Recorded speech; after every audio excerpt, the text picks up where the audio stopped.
Thank you. Good afternoon. We're going to talk a little bit how lessons learned from biology can give insight into blockchains. And that biology has been evolving for 4 billion years and blockchains for a decade or two, as we'll talk about. And some of the things that have changed in biology are likely to change in the future for blockchains in new forms that have yet to evolve, like new species. And so the basic things that blockchain brings to the internet that didn't exist before is a way that I can send you something that can be trusted and is documented. And by being able to do that, it's a way that we can exchange money, which is important that you trust the exchange of the money. And then when I do that with you, it's something that we agree upon at the time is a true transaction. And if we're on a public blockchain, this is recorded as the truth, at least contemporaneous with the parties involved as to what happened. And then it's saved in a permanent way that even if you change your mind later and change the transaction later, the first transaction is still recorded on the blockchain and stays there indefinitely and can't be changed.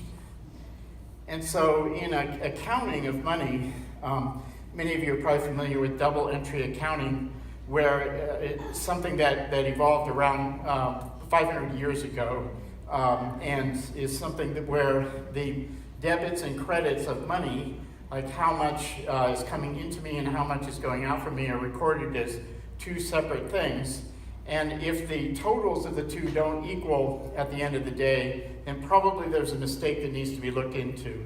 And so this is a reliable way of keeping track of money over time.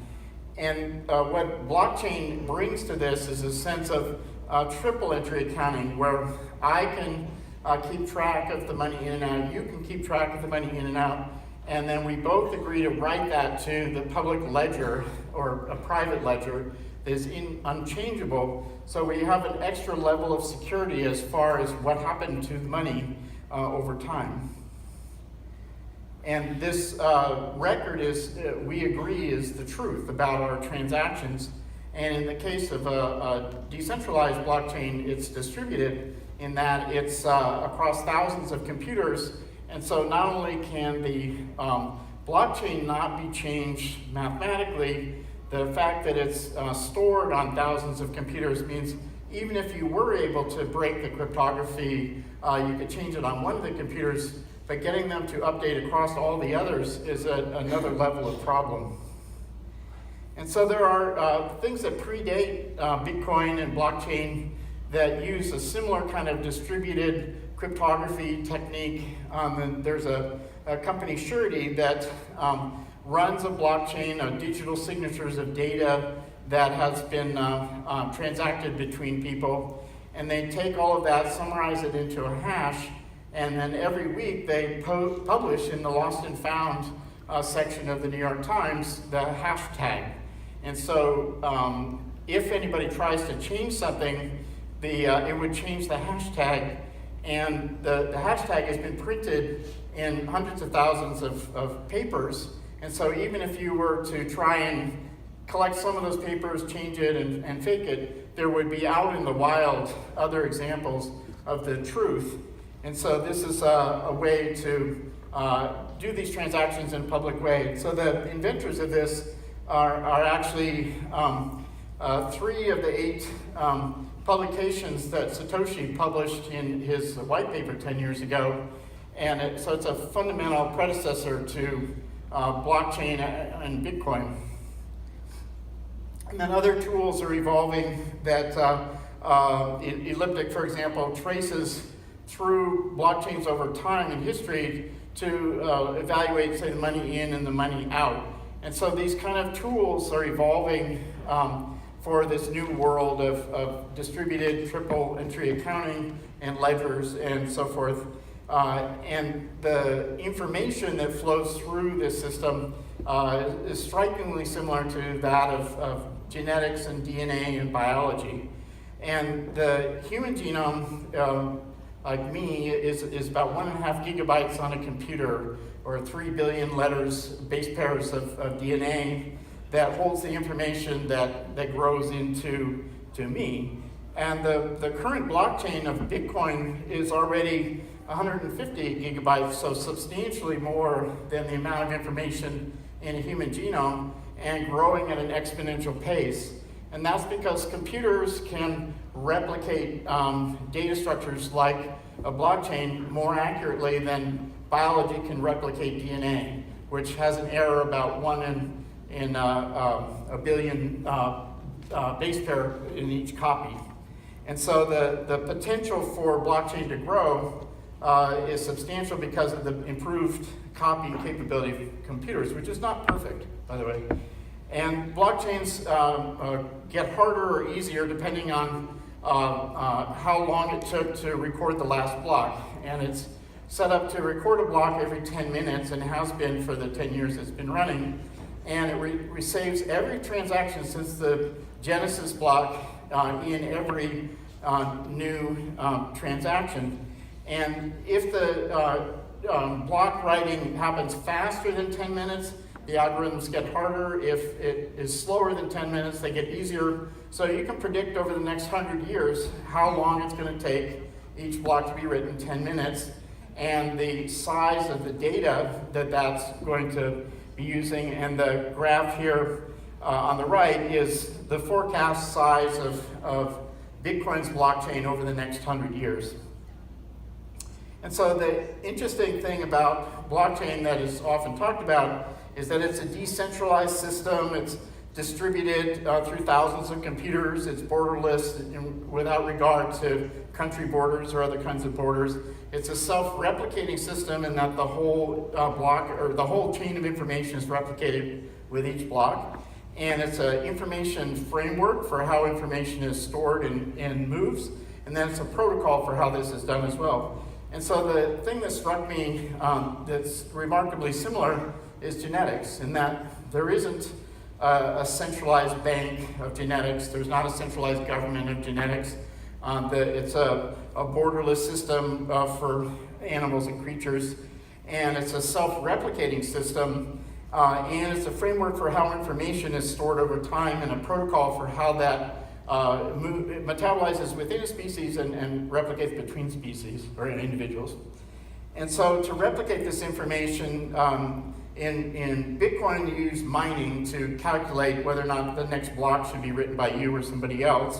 And in biology, the energy that comes to do this happens from predation, in that you have to either eat food to have the energy to replicate, or photosynthesis. But in either case, you're consuming energy to process the information.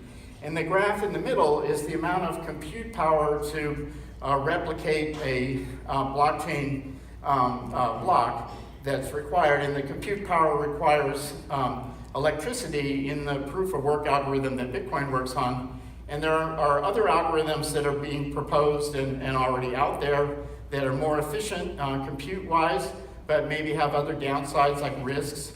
And so there are essentially other species of blockchain from the Bitcoin species, and it is something that natural selection will decide which ones survive and which ones don't.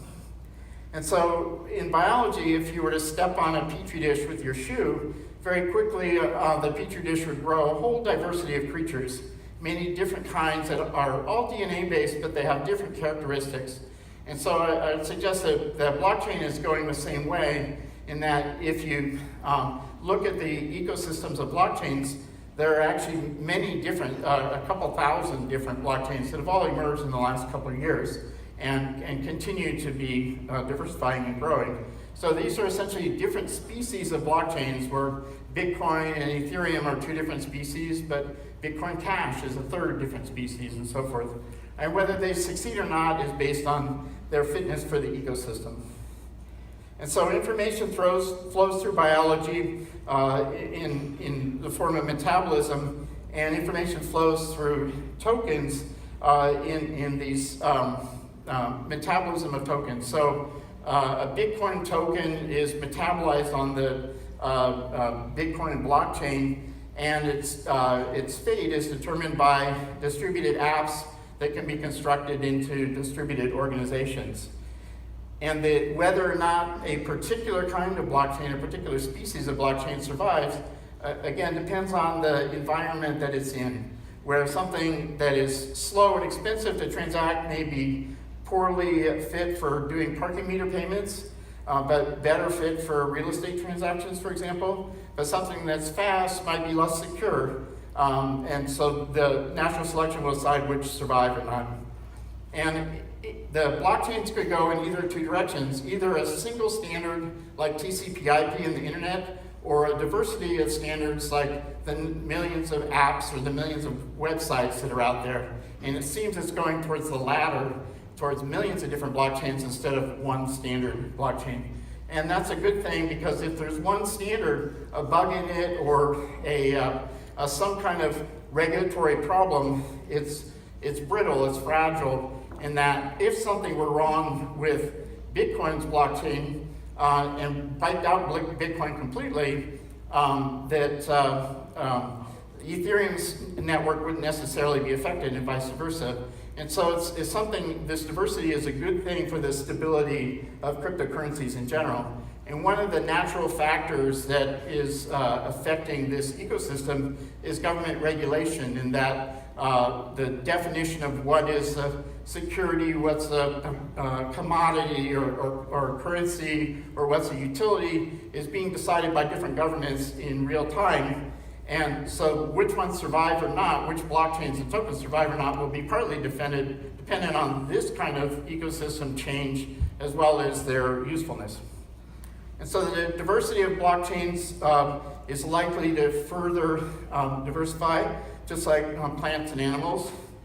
And in biology, over 4 billion years, the different kinds of creatures have evolved into many. So this is a graph of all the current living creatures on Earth and kind of their heritage. And everybody is cousins from each other, in that we all use the same DNA, and there's been all of these forkings of different species over billions of years to create the world we find ourselves in.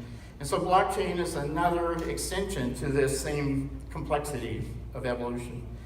And so what happened in evolution about 500 million years ago was the Cambrian explosion, where a few species of organisms turned into 3.5 million very rapidly.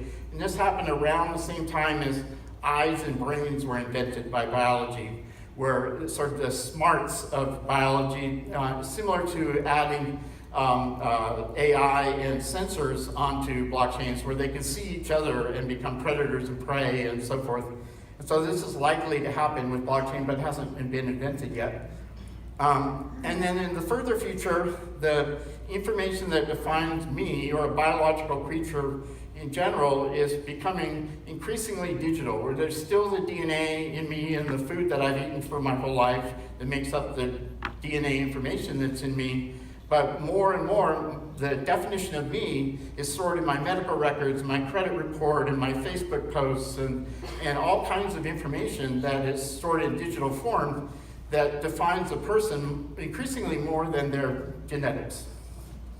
And so we are becoming information, and that information is something that changes over time. So changing information is more like being on a wave of the information changing underneath us. Our molecules change, our Facebook posts change.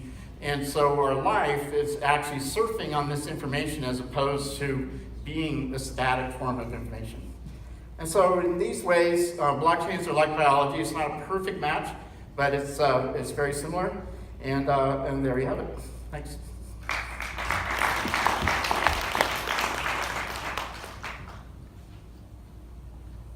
Thank you, Reese. Please stay here. We have the most outstanding investor of the year award for you.